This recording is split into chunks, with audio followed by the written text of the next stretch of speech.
he wants us to do is he wants us to relate a memory of a pitcher as a hitter. Now, I don't have any memory of this player actually pitching. This way before my time. But the memory I have is of this was in the 5th or 6th grade, wandering into the local library in my small town here. We got at the time we probably had about 800 people. So I wandered to slip into our small library and found a book about baseball. It was called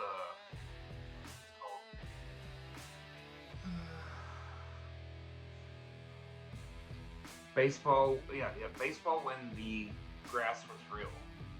And this was a collection of stories about ball players. And the first story in that book was about a pitcher. Like I said, I didn't get to see this guy play, but reading this book and reading his story in particular is what drew me into the baseball. And that pitcher's name was Wes Ferrell. So it was the first story in the book. And it went on to tell his story, and I fell in love with it.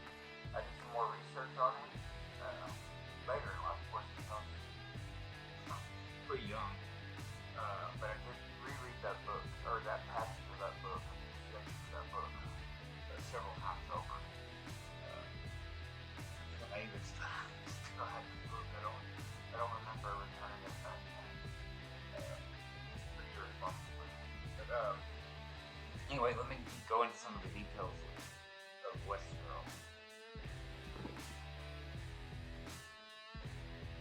Now, in July of 1935, Wes did something that was really amazing to me.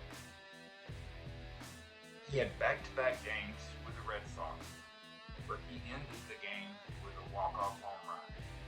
Now, the first game was against the Tigers. They ended the Red Sox ended up winning that game. Tigers 7-6, like I said, with his walk-off home run.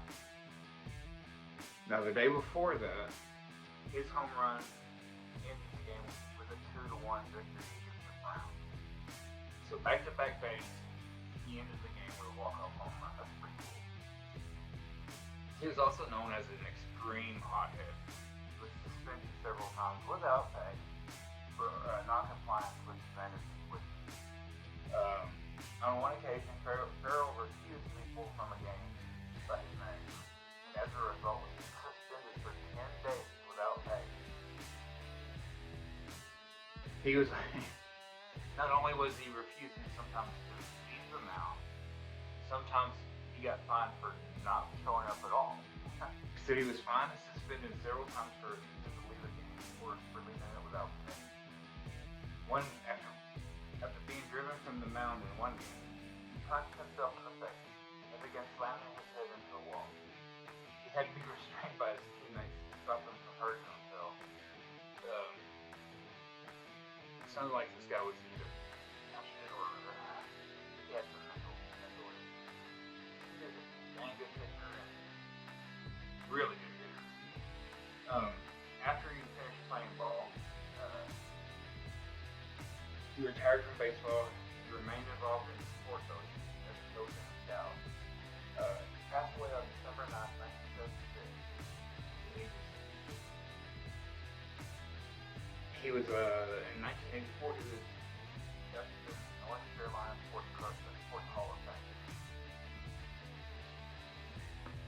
So, like I said, I wasn't around to see the fact but as a young kid, went into the library and finding that book and reading the story, like one of 7 kids grew up on a farm in South Carolina. Just opened my imagination to the history of baseball. Just opened my mind to the history of baseball and down a path of collecting the way I collect. So I guess his biggest accomplishment was getting me pushed in the direction I think started. Wes Ferrell was my choice because of his greatest pitcher. And my card that I need to show. And there is my pitching card that I'm supposed to show with this VR. My favorite card in the collection, my Nolan Ryan rookie, will remain my favorite still for a long time. There that is. Beautiful card. Love this card.